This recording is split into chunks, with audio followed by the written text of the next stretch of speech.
Welcome to watch on point. आज की movie है एयर। मैं पहले ही आपको बता दूं कि ये एक सच्ची कहानी है। ये कहानी है एक ऐसे इंसान की जो बुरे हालातों के बावजूद भी हार नहीं मानता और अपने कुछ दोस्तों के साथ मिलकर नाइकी जैसे बड़ी कंपनी को बर्बाद होने से बचा लेता है। तो आखिर ये सब होता कैसे है, आइए जानते हैं। इस कहानी की शुरुआत होती है साल 1984 में, जहां हमें सनी वेकैरो को दिखाया जाता है, जो कि नाइकी कंपनी में बास्केटबॉल टैलेंट स्काउट के रूप में काम करता है।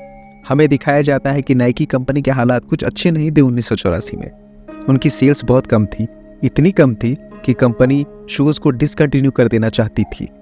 1984 में बास्केटबॉल स्नीकर मार्केट शेयर में कन्वर्स सबसे लीडिंग कंपनी होती है, जिनकी सेल्स 54% की होती है। एडिडास की सेल 29% की होती है और सबसे कम नाइकी की सेल्स होती है 17% की। इसीलिए नाइकी कंपनी तय करती है कि वो बास्केटबॉल शूज़ के लिए किसी सेलिब्रिटी को हायर करेंगे जो उनकी प्रमोशन कर सके, जिनसे उनकी सेल्स बढ़ सके। इसीलिए वो एक बोर्ड को बिठाते हैं। जितने भी बोर्ड मेंबर्स होते हैं वो सब के सब मीटिंग करते हैं और इस मीटिंग में उन्होंने 10 बास्केटबॉल प्लेयर्स के नाम को चुना होता है जो इनके शूज़ को प्रमोट करेंगे। लेकिन ये बहुत ज़्यादा फेमस नहीं होते हैं, लेकिन इनके पास केवल $2.5 लाख का ही बजट होता है। इतने में तो वो इन्हीं प्लेयर्स को हायर कर सकते थे। इसी मीटिंग में सनी वेकैरो भी बैठा होता है, जिसे बास्केटबॉल की बहुत ज़्यादा समझ होती है। वो टैलेंट को देख के ही पहचान लेता है। वो कहता है कि अगर हमने शूज़ को इनसे प्रमोट कराया तो हमारे ब्रांड को ज़रूर नुकसान होगा। हमें ऐसे प्लेयर्स की ज़रूरत है जो बहुत ज़्यादा फेमस हो, जो कि लॉन्ग टर्म में हमारे ब्रांड को बहुत आगे ले जाए, हमें बहुत प्रॉफिट दे सके, कंपनी की सेल्स को बढ़ा सके। उसके बाद वो वॉशरूम चला जाता है, जहाँ पर उसका कलीग, जिसका नाम रॉब होता है, वो उसे माइकल जॉर्डन नाम के एक प्लेयर के बारे में बताता है जो कि बहुत फेमस है। और वो कहता है कि अगर हम उसे अपनी कंपनी के लिए हायर कर ले, हमारे ब्रांड को बहुत फ़ायदा हो सकता है। ये प्लेयर बहुत फेमस है। लेकिन जल्द ही एडिडास कंपनी उसे अपने शू प्रमोशन के लिए हायर करने वाली है। अगर हमें माइकल जॉर्डन को हायर करना है तो हमें अपने बजट को और भी ज़्यादा बढ़ाना होगा। जिसके बाद सनी नाइकी कंपनी के CEO से मिलने जाता है, जिसका नाम फिल है, जो कि सनी को बहुत पसंद भी करता है। स्कॉट फिल को बताता है कि एडवर्टाइजमेंट के लिए उन्हें 2.5 लाख के बजट को 5 लाख करना होगा। एडिडास धीरे धीरे सारे बड़े प्लेयर्स को हायर कर रहा है, हमें भी किसी बड़े प्लेयर को हायर करना होगा। तो फिल कहता है कि पिछले साल हमें बास्केटबॉल शूज़ में बहुत नुकसान हुआ, तो इस साल वो अपने बजट को तो नहीं बढ़ा सकते। इस बात से सनी बहुत डिसअपॉइंट हो जाता है और अपने घर चला जाता है, जहाँ पर वो VCR में माइकल जॉर्डन के मैचेस को देखता है। बहुत ध्यान से देखता है और ये समझ जाता है कि इस प्लेयर का फ्यूचर बहुत ब्राइट है, वो बहुत आगे जाने वाला है। तो अगर वो किसी भी तरह माइकल जॉर्डन को नाइकी कंपनी के लिए हायर कर लेता है तो नाइकी कंपनी फर्श से अर्श पे भी जा सकती है। वो ऑफिस जाकर अपने मार्केटिंग हेड कलीग रॉब से कहता है, हमारे पास जो $2.5 लाख है, जिससे कि हम 3 प्लेयर्स को हायर करने वाले हैं, हम 3 प्लेयर्स को हायर नहीं करेंगे, बल्कि उसकी जगह एक ही प्लेयर को हायर करेंगे जिसका नाम माइकल जॉर्डन है। मैं चाहता हूँ कि हम एक नया शूज़ बनाएंगे जो माइकल जॉर्डन के नाम से ही हो। वो शूज़ बास्केटबॉल की माइकल जॉर्डन की पहचान बन जाए, ताकि जब भी कोई नाइकी की माइकल जॉर्डन के शूज़ को पहने तो लगे कि वो माइकल जॉर्डन की पहचान को पहन रहा है। रॉब कहता है कि इतना आसान नहीं होगा कि जो $2.5 लाख का बजट है, जो कि 3 प्लेयर्स के लिए है, उसे हम सिर्फ एक ही प्लेयर में लगा दें। इससे हमें बहुत ज़्यादा नुकसान हो सकता है। वैसे भी एडिडास कंपनी को जब ये पता चलेगा कि हम माइकल जॉर्डन को हायर कर रहे हैं तो उससे भी ज़्यादा पैसे ऑफर करेंगे। हम उसे हायर नहीं कर सकते, इतना आसान नहीं होगा उसे हायर करना। तभी सनी माइकल जॉर्डन के मैनेजर से बात करता है। वो ये कहते हुए साफ साफ मना कर देता है कि इनका बजट तो बहुत ज़्यादा कम है, इतने कम में तो माइकल जॉर्डन हायर तो छोड़ो, बात तक भी नहीं करने आएगा। इसीलिए सनी अब अमेरिकी ओलंपिक टीम के basketball assistant coach George revelling से मिलने का फैसला करता है, जो माइकल जॉर्डन का बहुत करीबी होता है। वो बताता है कि जॉर्डन को कोई भी इंटरेस्ट नहीं है नाइकी के साथ जुड़ने का। जॉर्डन तो वास्तव में एडिडास का बहुत बड़ा फैन। वो बताता है कि भले ही टीम कन्वर्स ने स्पॉन्सर की है, पर जॉर्डन ट्रेनिंग के दौरान एडिडास के जूते पहनना पसंद करता है और मैच शुरू होने से पहले कन्वर्स के जूते पहन लेता है। लेकिन इन सब में एक बहुत बड़ी कड़ी माइकल की माँ है। माइकल जॉर्डन की माँ ही असली डिसीजन मेकर है। ये सुन के सनी बहुत खुश हो जाता है। तभी कोच उसको कहता है कि तुम उसके मॉम से मिलने की कोशिश भी मत करना, क्योंकि अगर फेडरेशन को पता चला तो वो तुम्हें हर एक प्लेयर के लिए बैन कर देंगे, क्योंकि ये रूल्स के खिलाफ है। तुम्हें तुम्हारी नौकरी से भी हाथ धोना पड़ सकता है। लेकिन सनी उसकी बात नहीं मानता है और जॉर्डन की माँ से मिलने सीधे नॉर्थ कैरोलिना चला जाता है। वो पिछले 2 दिनों से ऑफिस नहीं आया होता है, इसीलिए उसका कलीग रॉब उसे फ़ोन करता है। तो वो कहता है कि वो नॉर्थ कैरोलिना आया है। उसकी इतनी बातों से ही रॉब समझ जाता है कि वो नॉर्थ कैरोलिना किस लिए गया है। वो जॉर्डन की माँ से मिलने गया है। इसके बाद सनी फ़ोन काट देता है और आखिरकार वो जॉर्डन के पेरेंट्स के घर पहुंच ही जाता है। जॉर्डन की माँ को जब पता चलता है कि सनी विकारो नाइकी कंपनी से आया है, तब वो सीधे सीधे उससे बात करने से मना कर देती है और उससे वार्न भी करती है कि वो कभी किसी प्लेयर के घर ना जाए, वरना उसे उसकी नौकरी से भी हाथ धोना पड़ सकता है, क्योंकि ये फेडरेशन के रूल्स के खिलाफ है। लेकिन सनी कहता है कि मुझे सिर्फ आपके 5 मिनट चाहिए, सिर्फ 5 मिनट। और बहुत कहने के बाद जॉर्डन की माँ मान जाती है। तभी सनी कहता है जॉर्डन अगर कन्वर्स को साइन करता है तो वो उन महान प्लेयर्स की लिस्ट में शामिल हो जाएगा जो कन्वर्स के लिए पहले भी प्रमोशन कर चुके हैं, और उसकी कमाई भी बहुत ज़्यादा होगी। और अगर माइकल एडिडास को साइन करता है तो हाल ही में हुए उसके सीईओ की मौत की वजह से अभी ये भी पता नहीं है कि उसका अगला सीईओ कौन होगा, तो बहुत सारे लीगल मामलों में भी उलझ सकता है। लेकिन हमारी कंपनी, अगर वो हमारी कंपनी नाइकी से जुड़ता है और हमारी कंपनी के लिए ऐड करता है तो पूरी दुनिया चौंक जाएगी। माइकल जॉर्डन का फेम और भी ज़्यादा बढ़ जाएगा।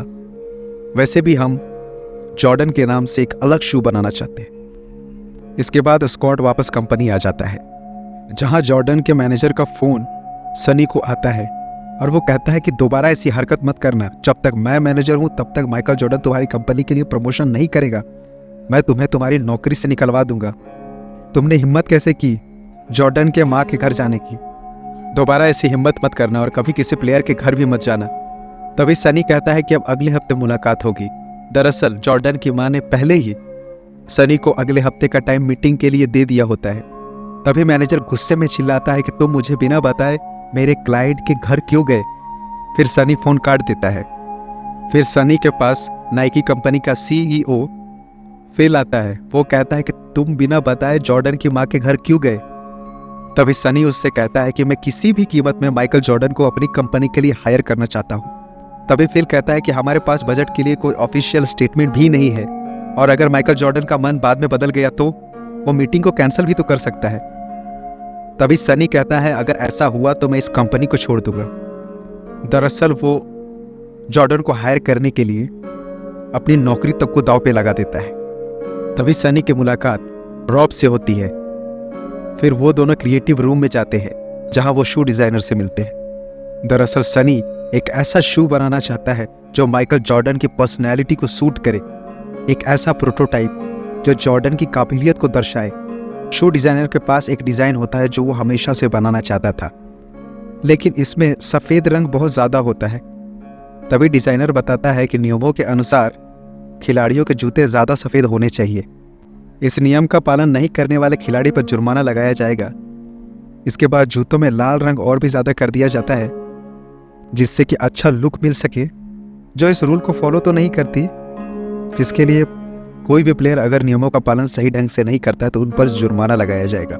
इस पर सनी कहता है कि जुर्माना के सारे खर्चे कंपनी उठा लेगी, इससे हमारी कंपनी को उल्टा फायदा होगा। लोग शू के बारे में ज़्यादा से ज़्यादा बातें करेंगे। अब शूज़ का नाम रखा जाना था, इसे माइकल जॉर्डन के लिए बना रहे थे, इसीलिए इसे जॉर्डन का ही नाम दिया जाता है। और इस तरह नाइकी के famous basketball shoes air Jordan का जन्म होता है। वहीं पर जॉर्डन की मॉम को दिखाया जाता है जो कन्वर्स कंपनी में जाती है, जहां उसे बताया जाता है कि एड में माइकल जॉर्डन के साथ 2 और प्लेयर्स भी होंगे। इसके बाद वो एडिडास कंपनी में जाते हैं, लेकिन उनके डिज़ाइन भी उन्हें पसंद नहीं आती। साथ ही एडिडास कंपनी में कोई भी डिसीजन मेकर नहीं होता है, जो बात माइकल जॉर्डन के पेरेंट्स को अच्छी नहीं लगती और वो वहाँ से निकल जाते हैं। वहाँ दूसरी तरफ हमें दिखाया जाता है कि सनी इस काम को लेकर इतना सीरियस होता है कि वो ऑफिस में ही सो रहा होता है। तभी सीईओ फिल आ जाता है। हम जॉर्डन के लिए, यानी कि माइकल जॉर्डन की एड के लिए ऑफिशियल अनाउंसमेंट करने को तैयार है, क्योंकि ये रूल होता है कि अगर आपको किसी भी प्लेयर को हायर करना है तो सबसे पहले ऑफिशियल अनाउंसमेंट देना होता है। अब इनके आगे सबसे बड़ा चैलेंज होता है कि इस डील को क्रैक करना होगा। और बहुत ही जल्द वो दिन भी आ जाता है जब माइकल जॉर्डन और उनके पेरेंट्स की मीटिंग होती है। यहाँ पर पूरा का पूरा नाइकी का स्टाफ होता है, जहाँ पर माइकल जॉर्डन को शूज़ दिखाया जाता है जो खास इसके लिए बनाया गया था, जिसकी वो ऐड करेगा।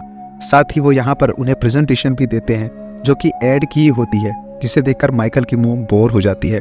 तभी सनी इस बात को नोटिस कर लेता है और ऐड को बंद कर देता है और माइकल को बताता है कि तुम एक अच्छे खिलाड़ी हो, तुम्हारा करियर और भी पीक में जाएगा, लेकिन ऐसा हमेशा नहीं होगा। हम तुम्हें उस मुकाम तक पहुंचाना चाहते हैं जहां पर दुनिया तुम्हें हमेशा याद रखेगी। शायद दूसरी कंपनी के साथ ऐड करके तुम और भी अच्छे पैसे कमा लो, कुछ वक्त के लिए शोहरत भी पालो, लेकिन अगर तुम हमारे साथ काम करते हो तो तुम्हारे रिटायरमेंट के बाद भी लोग तुम्हें याद रखेंगे, क्योंकि नाइकी के साथ, नाइकी के शूज के साथ हमेशा के लिए तुम्हारा नाम जुड़ जाएगा। सनी की बातें सुनकर जॉर्डन का पूरा परिवार बहुत खुश हो जाता है, लेकिन वो उन्हें कोई जवाब नहीं देते।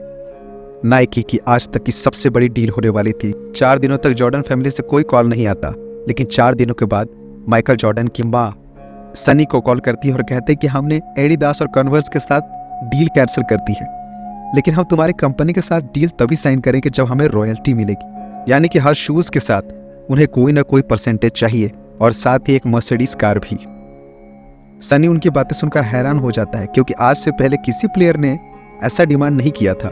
वो कहता है कि हम तुम्हें तुम्हारी पूरी फीस देने के लिए तैयार है, लेकिन जॉर्डन की माँ ये जानती है कि अगर वो $2.5 लाख एक बार फीस के रूप में ले लेगी तो उसे रॉयल्टी नहीं मिलेगी, और रॉयल्टी का मतलब है जब तक जॉर्डन के शूज बिकेंगे तब तक उन्हें रॉयल्टी मिलती रहेगी, यानी कि जॉर्डन फैमिली के लिए एक लाइफ टाइम इनकम होगी। सनी बहुत परेशान हो जाता है और वो नाइकी के CEO फिल के पास जाता है। फिल बिना कुछ सोचे समझे ही हाँ कह देता है। सनी जॉर्डन की माँ को फोन करता है और उन्हें बताता है कि हमें आपकी सारी शर्तें मंजूर है, और इनके बीच डील फाइनल हो जाती है, इससे कि नाइकी का जितना भी स्टाफ होता है बहुत खुश हो जाता है। CEO फिल सनी की बहुत तारीफ करता है, लेकिन कहीं ना कहीं परेशान भी होता है, क्योंकि अब उसे रॉयल्टी जॉर्डन को देनी होगी, यानी कि जब तक एयर जॉर्डन मार्केट में बिकेगा तब तक उसे जॉर्डन की फैमिली को कुछ न कुछ रॉयल्टी के रूप में पैसे तो देने ही होंगे। लेकिन आपको बता दूं कि अब तक का यह सबसे बड़ा सक्सेसफुल कॉन्ट्रैक्ट था जो किसी भी कंपनी ने किसी भी खिलाड़ी के साथ किया था। कंपनी ने पहले साल ही एयर जॉर्डन के 162 मिलियन से भी ज्यादा के शूज बेच दिए। अपने आप में ये एक इतिहास है। आज भी हर साल नाइकी कंपनी 4 बिलियन के माइकल जॉर्डन के शूज बेचती है, जिसमें से 400 मिलियन माइकल जॉर्डन को जाते हैं। स्कॉट की समझदारी और माइकल जॉर्डन के नाम से नाइकी कंपनी बहुत बुलंदियों तक पहुंच गई और 2003 में कन्वर्स कंपनी को भी अपने अंडर में ले लिया, जिसके एक वक्त में मार्केट में सबसे ज्यादा शेयर थे। जो सबसे ऊपर थी उसे भी नाइकी ने खरीद लिया। ये थी कहानी एयर की। उम्मीद करते हैं ये कहानी आपको पसंद आएगी। So please keep on watching watch on point, like, subscribe and comment. Thank you very much for watching.